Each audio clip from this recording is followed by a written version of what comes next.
सभी छोटे बड़े श्रोताओं को सुनीता भटनागर का प्यार भरा नमस्कार।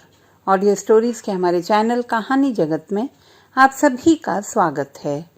हिंदी कहानियों की श्रृंखला में आइए आज सुनते हैं मनीषा कुलश्रेष्ठ जी द्वारा रचित कहानी कुर्जा। ये देखना डॉक्टर, तुम्हारे इस मेडिकल जर्नल में क्या लिखा है। यह कहते हैं कि शरीर की हर एक कोशिका में स्मृतियां जमा रहती हैं। ये तथ्य तब सामने आया जब अमेरिका में एक लड़की के शरीर में ऐसे व्यक्ति का गुर्दा ट्रांसप्लांट किया गया जिसका कत्ल हुआ था, तो उसे अपने उसी तरह कत्ल होने के सपने आने लगे थे जिस तरह उसके मृत डोनर को मारा गया था। अब इसे क्या कहोगे तुम। वह मेरे क्लिनिक में आता और इसी किस्म की हैरत अंगेज चीजें पढ़ने और सुनाने में दिलचस्पी दिखाता था। मेरा यह चिरकुमार मरीज एक सेवानिवृत्त शिक्षाविद था। अपनी नौकरी के दिनों के कई किस्से सुनाया करता था। रेगिस्तानी इलाकों, आसाम के अंदरूनी हिस्सों, गुजरात के कच्छी क्षेत्र और हर उस जगह के किस्से जहां जहां वह पदस्थ रहा था। एक शिक्षाविद होने के नाते जाने कितनी परियोजनाओं में उसने काम किया था। अपने अंतिम दिनों में वह मुझसे विचक्राफ्ट यानी कि डायन विधा पर बहुत सी बातें करने लगा था। उन दिनों उसने एक अनोखी घटना का और रेगिस्तानी इलाके की एक खूबसूरत डायन का जिक्र मुझसे किया था। वह कहती थी, डॉक्टर, जब उसकी माँ अपने ऊपर किसी की आत्मा बुलाया करती थी तो उसके बाद दिनों दिन निढाल पड़ी रहा करती थी। उसके शरीर में ऐसे पस्सी छा जाती थी जैसे वह महीनों बीमार रह चुकी हो। इसे तुम अपनी मेडिकल की भाषा में क्या कहोगे। उसका यूं हर बात के विश्लेषण में मेरी मेडिकल की भाषा से दरियाफ्त किया जाना कभी कभी मुझे खिजा भी देता था। उसके अनोखी कहानियों को सुनने सुनाने के शौक के चलते मैं उससे अक्सर कहा करता था कि तुम लिखना क्यों नहीं शुरू करते। वह हमेशा यह कहकर टाल देता कि यार धीरज इतना किसमें है। फिर भी मेरे बहुत कहने पर उसने रेगिस्तानी डायन की कहानी को कलमबद्ध भी किया था। मैं उसे आपके सामने रख रहा हूँ। ये रही वो फाइल, ये रहे उसके हाथ के लिखे पन्ने। डायन, वो भी हाड़ मास की जीती जागती सांस लेती, जवान, खूबसूरत। मेरी याददाश्त यूं अचानक क्षीण पड़ जाए ऐसा तो कभी नहीं हुआ। मैं स्कूल से रोज दोपहर घर आता हूँ, खाना खाता हूँ, कुछ देर आराम करके स्कूल लौट जाता हूँ। इसी अंतराल के दौरान कल मैं हवेली के फाटक में घुसा ही था कि पीछे पीछे वह घुस आई, एक युवा लंबी औरत, लंबी सतर देह वाली, लंबा चेहरा, ऊंची उठी गालों की हड्डियां, झुलसकर गोरी से तांबई हो आई रंगत। उसके चेहरे पर दो बड़ी बड़ी हरी नीली आंखें यूं लग रही थी जैसे मीलों फैले रेगिस्तान में पास पास सटे दो शीतल सरोवर हों। फटे हुए जामुनी ओढ़ने से बिखरे हुए भूरे घुंघराले बाल बाहर झांक रहे थे। उसने कुर्ती और घेरदार काला लहंगा पहना था। गले में चिरमी के मनकों की मालाएं थीं। कुल मिलाकर गौर करने लायक वजूद। मैंने सोचा होगी कोई मकान मालकिन से मिलने आई होगी। मैं जल्दी से अंधेरी घुमावदार सीढ़ियां चढ़ने लगा। वह भी मेरे पीछे लपक कर चढ़ी। सीढ़ियों में दुबके दो चमगादड़ फड़फड़ाए। दालान पार करके मैं अपने कमरे का ताला खोलने लगा। वह वहीं सीढ़ियों के बाहर चुप गुमसुम खड़ी रही। चढ़ते हुए सूरज की धूप कमरे में एकांत पाकर पसर गई थी। मैंने अंदर जाकर दरवाजा भिड़ा दिया। ढकी हुई थाली उठाई ही थी कि दरवाजे पर अनाड़ी सी दस्तक हुई। मुझे उस अजनबी औरत की इस हरकत पर हैरत हुई। मैं खींच कर बोला, कौन है, क्या काम है। मिनमिनाते स्वर में उत्तर मिला, माट साहब, मैं हूँ, कुछ बात करनी थी आपसे। मैं झटके से उठा और दरवाज़ा खोल कर त्योरियाँ चढ़ाकर बोला, क्या काम है। बस 2 घड़ी, मेरी बात सुन लो मास्टर साहब। मेरे बच्चे का दाखिला, स्कूल की बात स्कूल में आकर करना, अभी जाओ। मैंने त्योरियां ढीली नहीं की। स्कूल, वहां तो आपका चपरासी कालू अंदर आने ही नहीं देता है।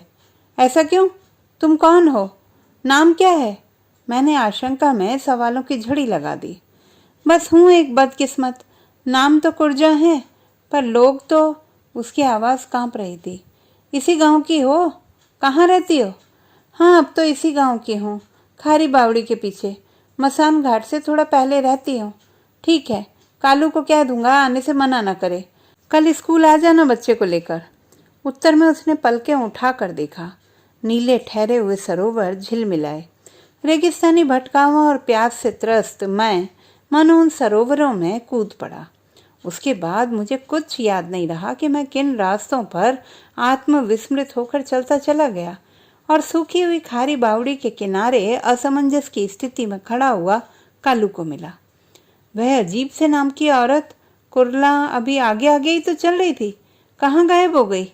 मेरी जुबान लड़खड़ा गई। कौन कुरजा? वो डाकण गांड? डाकण यानी कि डायन है वो। कुछ समझे माट साहब?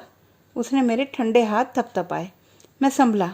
मैं नहीं मानता यह बकवास। सारा गांव जानता है उसे। आप नए हो ना? पागल हुए हो क्या? वह डायन कैसे हो सकती है? एक जीती जागती जवान औरत।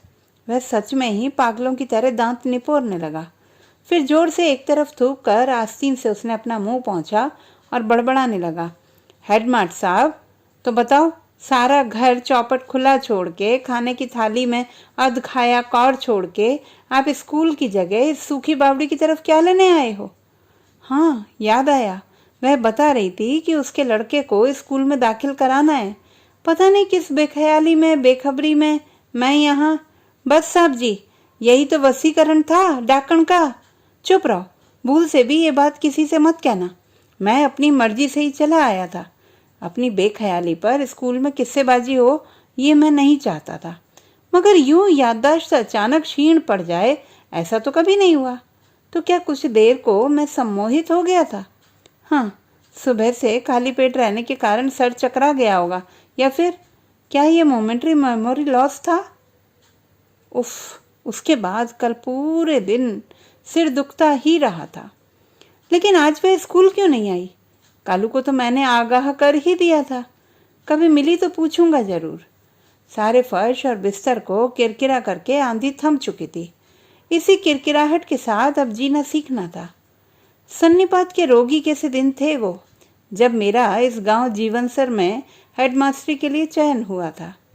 घटनाओं के विस्तार में गया तो अवसाद में डूब जाने की संभावना है। बड़ी मुश्किल से संभला हूं। बस ये जानिए कि लंबी बेरोजगारी के चलते प्रेमिका ने कहीं और शादी कर ली थी। उम्र थी कि बीतती चली जा रही थी। घर में उपस्थित मेरा चेहरा पिता को तनावग्रस्त करता था और माँ को उदास। मैं अपनी परिस्थितियों से उकता कर सुन्न सा कमरे में पड़ा रहता।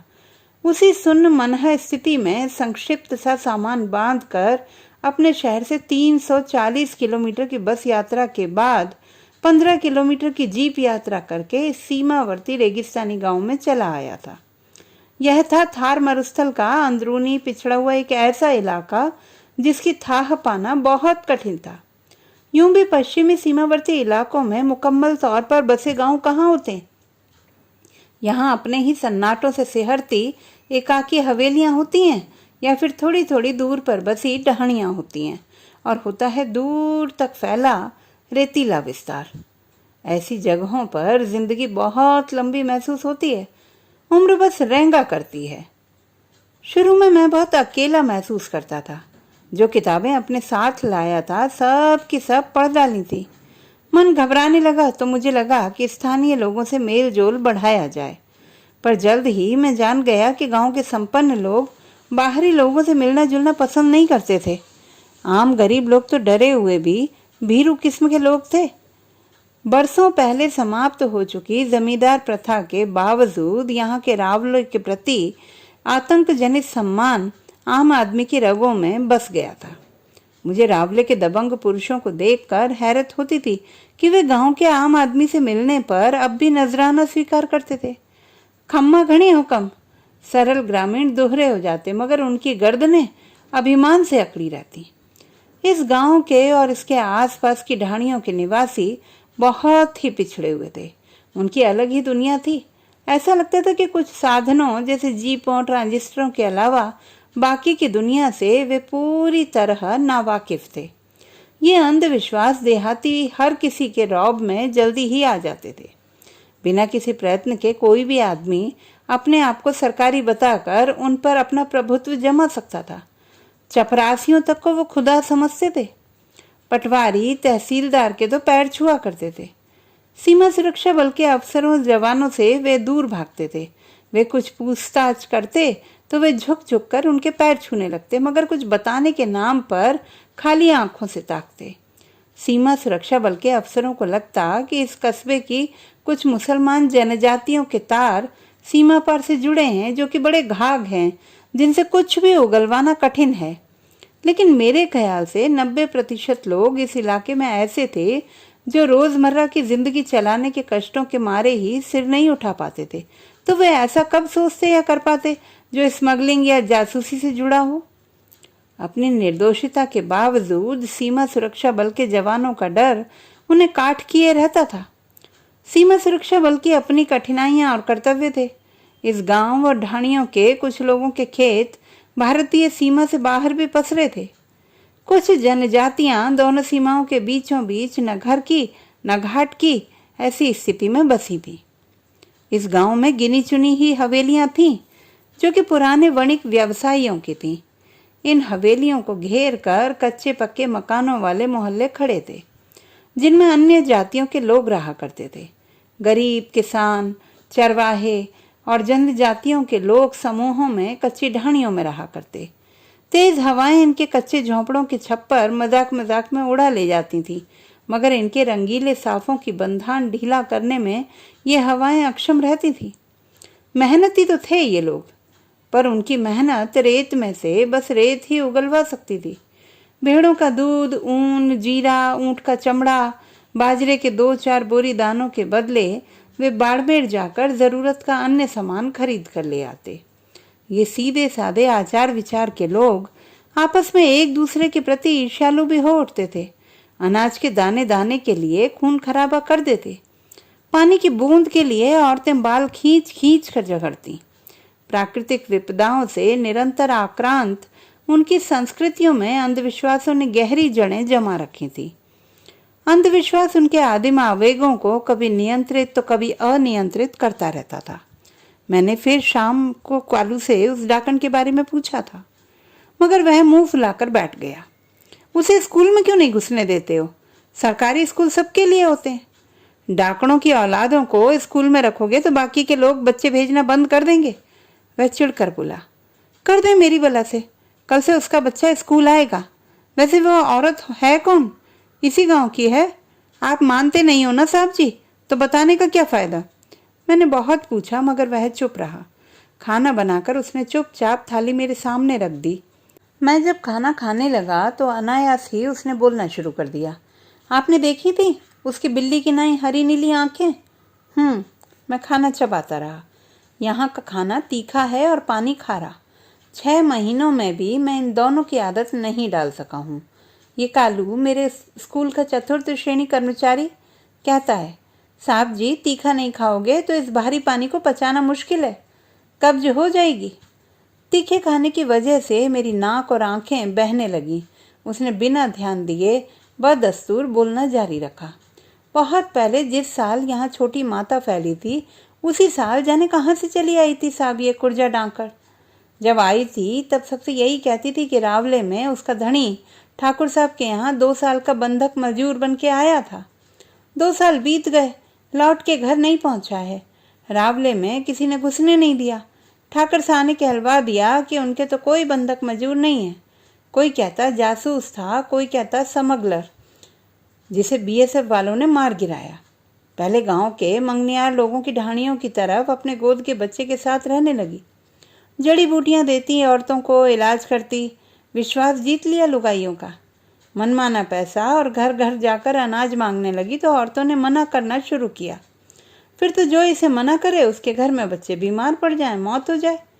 मेरी ही औरत के जब तीसरा बच्चा होने को था तो हम देवता के यहाँ से लड़का होने की भभूत लाए थे। ये रांड सामने पड़ गई कि तीसरी भी लड़की पैदा हो गई। एक बार तो यहाँ के रावले में ये डाकण जबरदस्ती पहुँच गई। छोटे ठाकर साहब के घर में पहली औलाद हुई थी। औरतें सूरज पूजने जा ही रही थीं कि जो बालक ने रोना शुरू किया तो सांझ तक चुप ही नहीं हुआ। शरीर मरोड़ने लगा, आंखें फेर ली। पहले तो ठाकुर साहब ने इसे पैसे वैसे देके बच्चे से टोटका हटाने को कहा तो कहने लगी, मेरा टोटका नहीं है, इस रावले के ही बुरे कर्मों की छाया है। फिर तो ठाकर शाह ने अपने आदमियों से इसके सिर पे जो 100 जूते लगवाए तो ये डाकण मानी और बच्चे पर से टोटका हटाया। बाद में खड़ी फसल का सारा जीरा काला पड़ने लग गया और जिसके खेत में देखो जीरा काला। फिर बड़ी ठाकुरानी शाह ने बोला कि इसे मारो मत, पता नहीं क्या शराप लगा दे ये करम फूटी औरत, बस गांव के बाहर काट दो। तब से इससे गांव वाले कोई नाता नहीं रखते। ये खारी बावड़ी के पीछे मसान के रास्ते में झोंपड़ा डाल के रहने लगी है। सुना अब तो धीरे धीरे इसने एक कोठरी पक्की करा ली है। कोई कोई इलाज जादू मंतर कराने वाली नीच रान लुगाइयाँ चुपके छाने अब भी पहुंच जाती हैं, उनसे ये मनमाना पैसा लूटती है। गांव के भले लोग कोई उधर नहीं जाते, आप भी दूर ही रहना। और इसका बेटा है ना, 8 साल का होगा, कभी कभी दिखता है बाजार में सौदा सुलफ लेता हुआ। बड़ा तेज है, उल्टे जवाब देता है, गालियां बकता है। इसकी माँ को कुछ कह के तो देखो। मेरी उत्सुकता अपने चरम पर थी। उस दिन स्कूल में चल रहे दाखिलों के चलते, हालांकि खाना मैं शाम 4 बजे खा पाया था, खाना खाकर लेटते ही उस आकर्षक चुड़ैल को लेकर मन में उत्सुकता कुलबुलाने लगी थी। मैं घूमता हुआ खारी बावड़ी की तरफ निकल पड़ा। मैं वहीं जाकर ठिठक गया जहां उस दिन कालू ने मुझे आत्मविस्मृति की अटपटी हालत में पकड़ा था। हैरानी भी हुई कि उस दिन मुझे यहीं पैरों के नीचे पसरी पगडंडी क्यों नहीं दिखाई दी थी जो आज दिखाई दे रही है। लंबी घास के बगल से चुपचाप सरक कर जाती हुई पगडंडी। यहीं कहीं तो आकर वह डायन ओझल हो गई थी। निश्चय ही रात को आई आंधी के कारण यह घास लेट गई है और पगडंडी स्पष्ट दिख पा रही है। मैं उसी पर बढ़ गया। अचानक बढ़ते बढ़ते पैरों के नीचे बिछी भुरभुरी रेत सफेद और ठोस परत में तब्दील होने लगी, जैसे कभी यहाँ नमकीन पानी की झील रही हो। दरारें और लंबा सफेद रहस्यमय विस्तार। यहाँ कहाँ होगा उसका घर? इन हवाओं में या इस सफेद जमीन के नीचे, या ताड़ के पेड़ों पर अटके चीलों के घोंसलों में? जब मैं घूमा तो पीछे की ओर रेतीले टीले पर एक कच्चा पक्का सा घर दिखा। घर के दरवाजे अब खुले पड़े थे। मैं चलकर वहीं पहुंच गया। अंदर कोठरी में उजाला बस नाम को था। उसकी आकृति खाट पर बैठी दिखाई दी। नमस्ते, मैं। कौन है? वह वहीं से गुर्राई। यहाँ क्या लेने आए हो? अंदर आ सकता हूँ? उसने मेरा चेहरा देखा तो आश्वस्त होने की जगह असमंजस में पड़ गई। फिर हल्की सी मुस्कान के साथ बोली, कहाँ बिठलाऊं माट साहब तुम्हें अब? चिमगादड़ के मेहमान बने हो तो उल्टा ही लटकना होगा, है कि नहीं? मैं अचकचाया। मैंने ध्यान दिया कि वह स्थानीय भाषा नहीं बोलती थी, यह तो उर्दू मिश्रित कोई अलग ही बोली थी।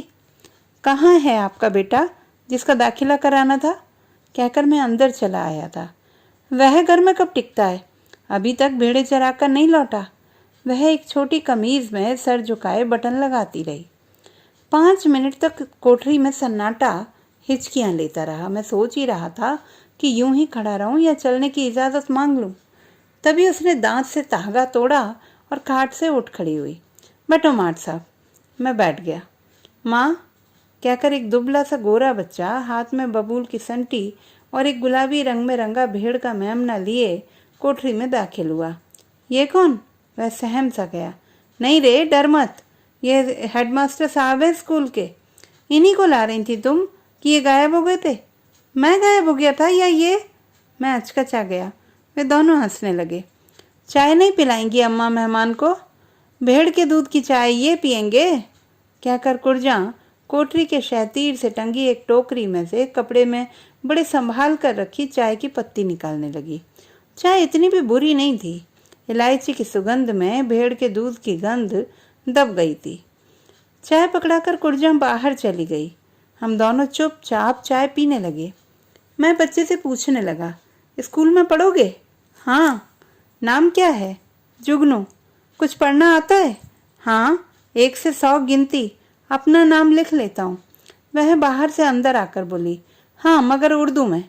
चाय पी ली हो माट साहब तो रुखसत हो लो। सांझ ढल गई तो इस रेगिस्तान में रास्ता मिलना मुश्किल होगा। गोल गोल भटकते यहीं दम तोड़ दोगे इस खारी बावड़ी के फैलाव में। बाहर से वह लंबी रस्सी में पिरोए हुए सुखाने को रखे नीलगाय के नमकीन मांस के टुकड़े बटोर लाई थी। नीलगाय का सूखा मांस खाते हो माट साहब? खाते हो तो ले जाओ। नहीं, मैं मांस नहीं खाता। जुगनू, तू भेड़ें संभाल, मैं छोड़ के आऊं इन्हें। बाड़मेर की सड़क के इस पार तक। वह मुझसे पहले ही निकलकर पगडंडी पर चल पड़ी। मैं आगे बढ़कर उसके साथ चलने लगा। कुछ दूर चलकर बेर की झाड़ियों से बनी मेड़ के सामने वह खड़ी हो गई। वो जो पगडंडी देखते हो, वही जो तूर के पेड़ों के बीच से जा रही है? हाँ, बस उसी पर सीधे चले जाना। बीच में एक भैरू जी का थान मिलेगा, वहां से उल्टे हाथ पे मुड़ लेना। फिर रेत के धोरे शुरू हो जाएंगे, उन पर चलते चले जाना। आगे तुम्हें बाड़मेर रोड मिलेगी। लेकिन आया तो मैं किसी छोटी पगडंडी वाले रास्ते से था। वहां लंबी घास में सांप छिपे रहते हैं, अंधेरा भी घना रहता है, वहां भटक जाओगे। यह रास्ता इकेरा है, बस जरा लंबा है। वह जब बायां हाथ उठाकर रास्ता दिखा रही थी तो मैं कनखियों से उस अनूठे चेहरे को देख रहा था। उसके चेहरे का कटाव स्थानीय ग्रामीणों से भिन्न था, वेशभूषा भी। वह हठात पीछे मुड़ गई। मैं उसे जाते देखता रहा। उसकी चाल में एक गर्व उत्सर्जित हो रहा था और एक शानदार फकीराना उदासीनता भी। मुझे लगा इस विलक्षण रूप के चलते ही वह दंत कथाओं और अटकलों से घिर गई होगी। मैं भटकता हुआ कमरे पर लौट आया। मेरा कमरा हवेली की पहली मंजिल पर था, जिसकी पीली दीवारों में छोटे छोटे कई आले थे और छत पर सुंदर चित्रकारी की हुई थी। दरवाजों के ऊपर बने रोशनदानों पर रंगीन शीशों की फुलवारी सी बनी थी। सुंदर बारीक काम। पहली मंजिल पर बने सारे कमरे ऐसे ही विशाल थे, मगर सब के सब खाली। मैंने देखा मेरे साथ ही 2 चमगादड़ें कमरे में घुस आई थीं। लगातार हाँफती हुई मेरे चौकोर कमरे के चक्कर लगाने लगी। मैं दरवाजा खोलकर रजाई ओढ़कर लेट गया, मगर वो हाँफते हाँफते कमरे से बाहर निकलने की जगह रजाई पर ही फद्द से गिर पड़ी। उस दिन खाने की थाली यूं ही ढकी रह गई, कमरा यूं ही खुला रहा। मैं चमगादड़ों के उड़ने के इंतजार में रजाई में मुंह किए किए ही सो गया।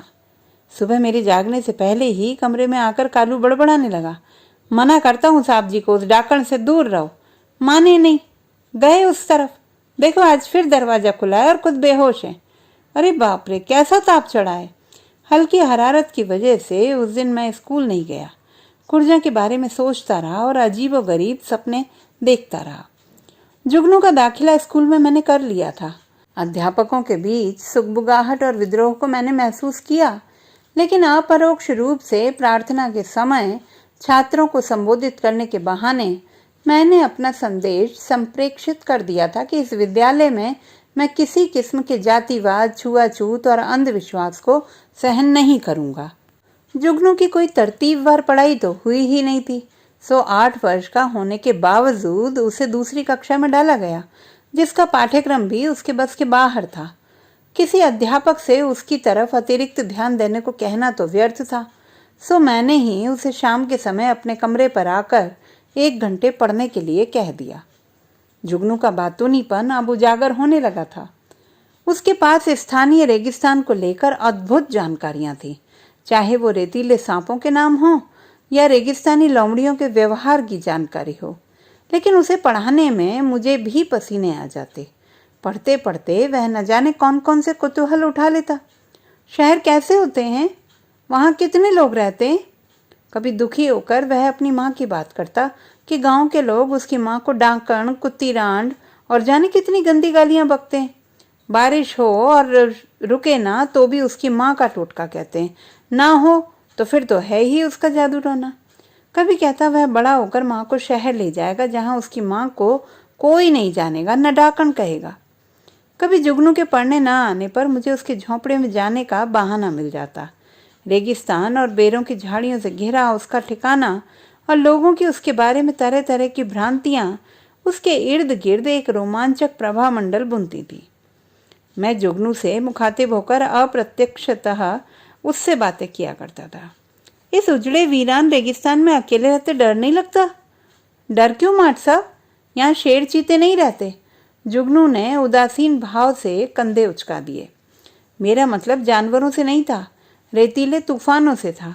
निर्जन में अकेले रहना, मुसीबत पड़े तो कोई सहायता के लिए भी ना आ सके। कहता तो मैं जुगनू से था, पर देख मैं उसकी माँ को रहा होता था।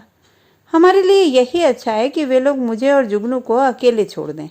लेकिन कुर्जा के होंठों के टांके टूटते। लेकिन क्या? उस दिन वह चुपचाप सिर मोड़कर खिड़की के बाहर देखने लगी थी। वह शांत रहने का भरसक उपक्रम कर रही थी। उसकी आंखें बाहर जमी हुई थीं और भ्रुकुटियां क्रुद्ध मुद्रा में एक दूसरे के समीप सिमट आई थी। वही पुलिस का दरोगा और बीएसएफ के भूखे भेड़िए, उनका तुमसे क्या लेना देना? अकेली औरत गोश्त की भुनी हुई नमकीन बोटी से ज्यादा क्या होती है? मेरे घर वालों को तो जबरदस्ती ही स्मगलर जासूस करार कर दिया, जबकि वह मरा तो यहीं रावले की बेगारी में। दरोगा को रपट लिखने को कहा तो वह उल्टा मुझे ही तंग करने लगा। उसने फुतकारते हुए समूची कटुता जवाब में उंडेल दी। मट साहब, हमारे पुरखे घुमंतु कबीले के थे, कभी इस पार तो कभी उस पार, ना हिंदू ना मुसलमान। जान की सांसत लगी रहती थी। बॉर्डर के आसपास रहने में सो एक जगह बसने के इरादे से वो रावले आया था।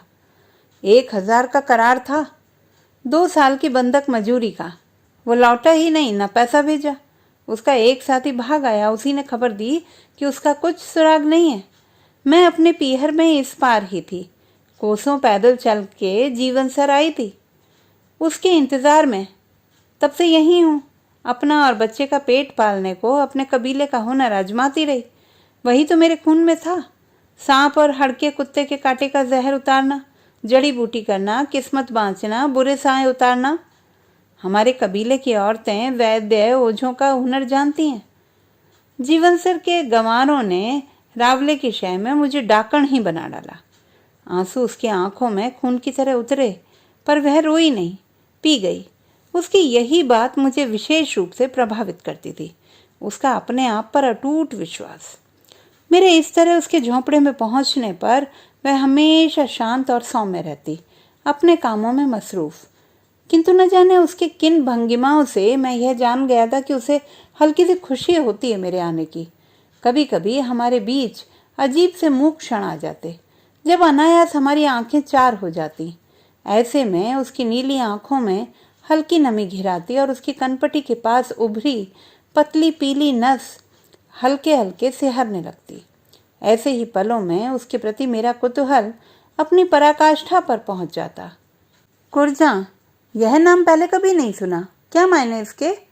कुरजा एक पंछी होता है, मोर जैसा बड़ा, चमकने सुरमई पंख, काली कलंगी, आंख के पास सफेद घेरा।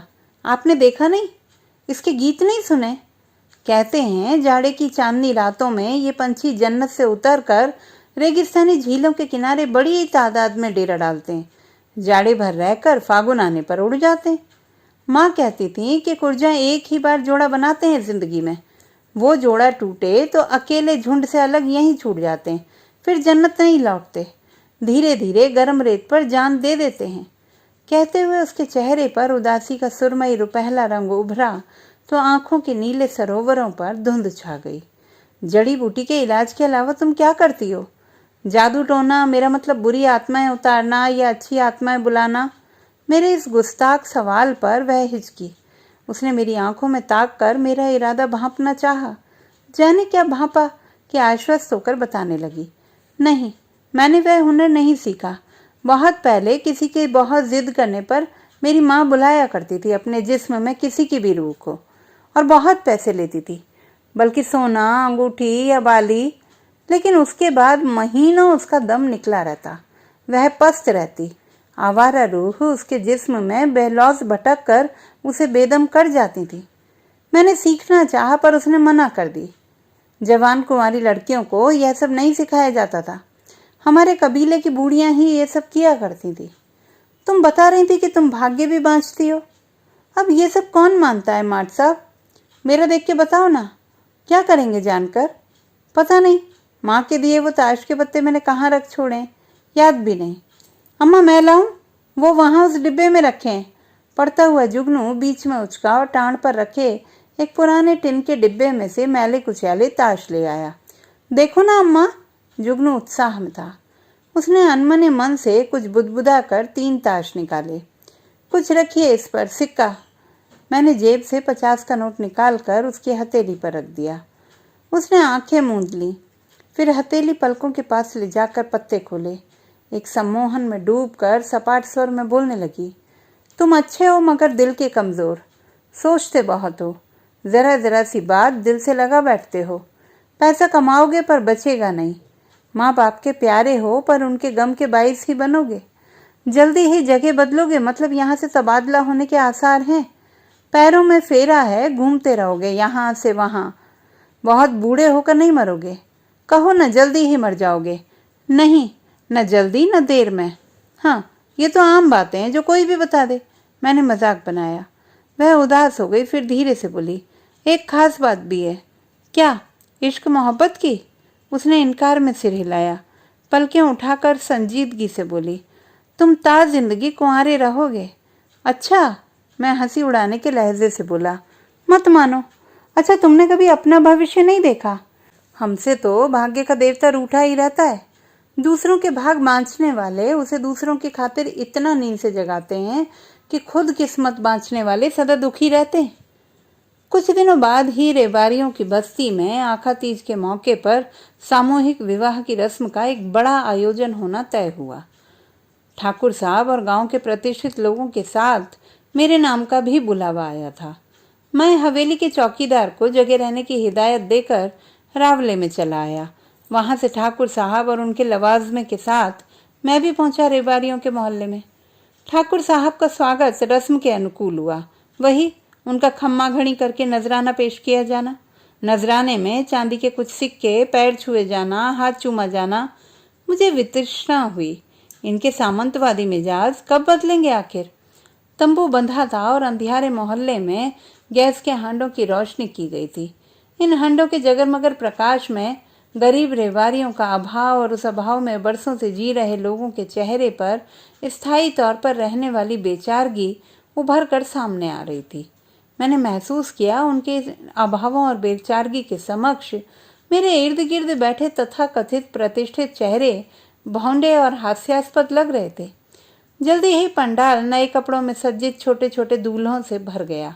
उनमें से कई अपने पिता के कंधों पर ऊँग रहे थे या फिर माँ की गोद में बैठे अंगूठा चूस रहे थे। कुछ थोड़े बड़े थे सो अपनी छोटी तलवारों या कटारों से खेल रहे थे, खिलखिला रहे थे। मेरा मन कहीं आहत हुआ कि मैं एक सरकारी कर्मचारी होते हुए भी इस गैर कानूनी प्रथा में शरीक हुआ हूँ। ठाकुर साहब की बगल में बीडीओ और प्रधान बैठे विदेशी मदिरा का आनंद उठा रहे थे। उधर दरोगा और पटवारी रेवारी औरतों पर अश्लील टिप्पणी करके हंस रहे थे। ऊब और उदासी की अपरिचित सी अनुभूति मेरे मन पर घिर आई। नेपथ्य में कहीं बजने वाले ढोल की निरंतर थाप मेरे दिमाग में पीड़ादायक रूप से प्रतिध्वनित हो रही थी। मैंने स्वयं से पूछा, मैं यहाँ क्या कर रहा हूँ? मेरा मन कचोट उठा तो मैंने हठात ठाकुर साहब से पूछ ही लिया, ये तो बाल विवाह है ठाकुर साहब। अब तो हेडमास्टर साहब, आप तो अपना मुंह बंद करके इनकी मेहमान नवाजी का आनंद लो। ये तो अपनी पुरानी परंपराएं हैं, इन्हें मिटाना मुश्किल है। हमारी तो खुद की शादी थाल में बैठी 2 साल की दुल्हन से हुई थी। अब हमारे बच्चे बाहर पढ़ने लगे तो देर से ब्याह करते। पढ़ी लिखी बहुएं आ गई हैं तो उन्होंने गांव आना ही कम कर दिया। रावड़े हवेलियां तो सूने पड़ गए। ये परंपराएं अब गांव के इन मोहल्लों में ही बची रह गई हैं। इन गरीबों के बहाने हमारी अपनी प्रथाएं और संस्कार बचे हुए तो हैं। मैं चुप रह गया। तभी शोर उठा और नन्ही नन्ही दुल्हनें थालियों में बाहर लाई गईं। चांदी के अनगढ़ जेवरों से लदी नए घाघरे ओढ़नों में बेहाल रोती ऊँगती गैस के हांडों की रोशनी में बहुत ही अनोखा दृश्य बन पड़ा था सामूहिक फेरों का।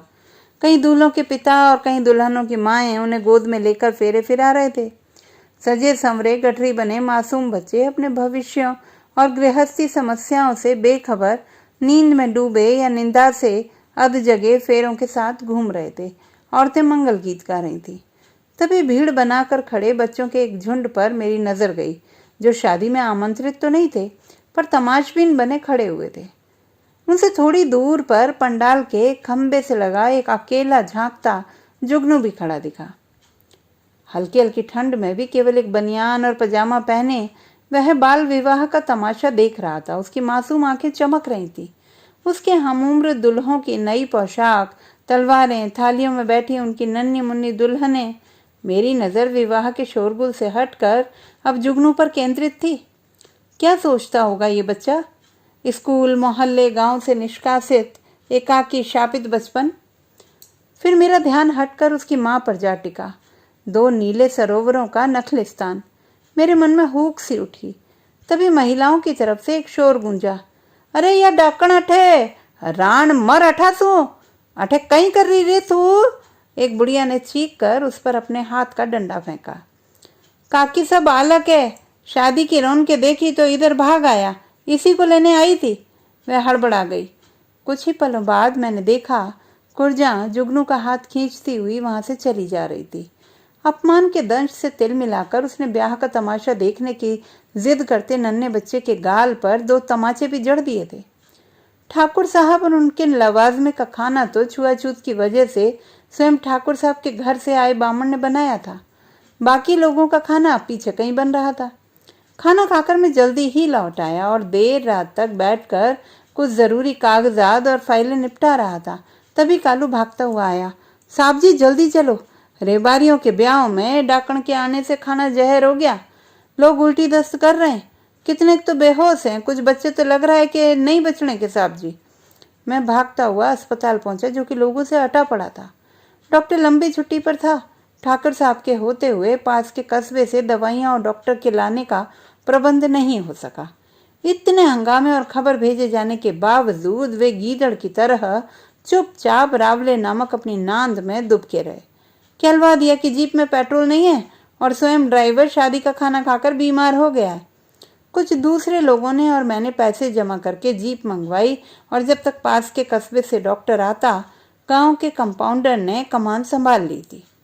मैंने कालू को भेजकर प्राथमिक चिकित्सा जानने वाले स्काउट छात्रों को बुलवा लिया। स्वयं भागा स्कूल से फर्स्ट एड बॉक्स लाने के लिए, जिसे हाल ही में मैंने जरूरी दवाओं और सामानों से भरवाया था। रात भर जागकर भी 2 नन्हे दूल्हों और 4 साल की एक दुल्हन को और एक बुड्ढे को नहीं बचाया जा सका। लोग आहत थे, क्रुद्ध थे। गलती बासी मांस पकाने वालों की थी। निष्क्रियता और गैर जिम्मेदारी दिखाई थी सरकारी तंत्र ने और रावले में रहने वाले गांव के तथाकथित मालिकों ने, जिनके सारा गांव पैर पूछता था। लेकिन गालियां मिली गांव से निर्वासित डाकण और उसकी औलाद को। अगले दिन जब ठाकुर साहब अपने लवाजमे के साथ पधारे, मैं अस्पताल में नहीं था। कहते हैं बात फिर उठी थी अपशगुन की और डाकण के गांव में देखे जाने की। गांव के जवान लड़के शायद ऐसे ही किसी मौके और दुष्प्रेरणा की तलाश में थे। अगले दिन भी लोगों की हालत में सुधार की गति धीमी थी, पर हालात काबू में थे। मैं रात 11 बजे के करीब अस्पताल से लौट रहा था। कालू मेरे साथ था, टॉर्च पकड़े। घनी निस्तब्धता में मोर की आवाज़ ऐसी लग रही थी मानो वह कोई दुख भरा भेद छिपा रहा हो। शादी ब्याह के घरों से उठी उन विकल पुकारों से पीछा छुड़ाना मुश्किल जान पड़ रहा था। देखा साहब डाकण का काम? देखी थोड़ी गई उसे गांव की खुशी। कहती थी इस गांव में गायब हुआ उसका घरवाला। चुप रहो, बासी मीट खाने की वजह से हुई मौतों का संबंध तुम किसी औरत के श्राप से कैसे जोड़ सकते हो? उसे नाराजगी है तो रावले से, आम गांव के लोगों से उसका क्या लेना देना? उसके डाकण होने की बात हो ना हो, इन ठाकुरों ने ही फैलाई है, क्योंकि उसका घरवाला रावले में बंधक मजदूर था। वहीं से वह गुम हो गया। जाने जमीन खा गई कि आसमान निकल गया, या इन्हीं ठाकुरों ने मियाद पूरी होने पे? नहीं साहब, शुरू से मैं इसे जानता हूँ। जब यह औरत गांव में आई थी, औरतों के दिमाग फिरने लगे थे। रांडें इसके पास बच्चा गिराने की दवा लेने जाने लगी थी। एक दूसरे के बच्चों पर टोने टोटके कराने लगी थी। ताश के पत्तों से भाग बांटने के नाम पे ये ठगनी उन्हें बहकाने लगी थी। अरे बंजारन औरत है, जड़ी बूटी का काम जानती होगी, फिर खाने कमाने के लिए इसे कुछ तो करना ही था ना। पता नहीं साहब, आज तो मौत को इतने पास से देख लिया तूने। जब मौत आती है तो ये शरीर एक एक सांस के लिए लड़ता है। जब पेट में जहर होता है ना, तो भैरू जी काम आते हैं ना, बालाजी काम आते हैं। तब इन्हीं चुड़ैलों का जादू टोना भी काम नहीं आता।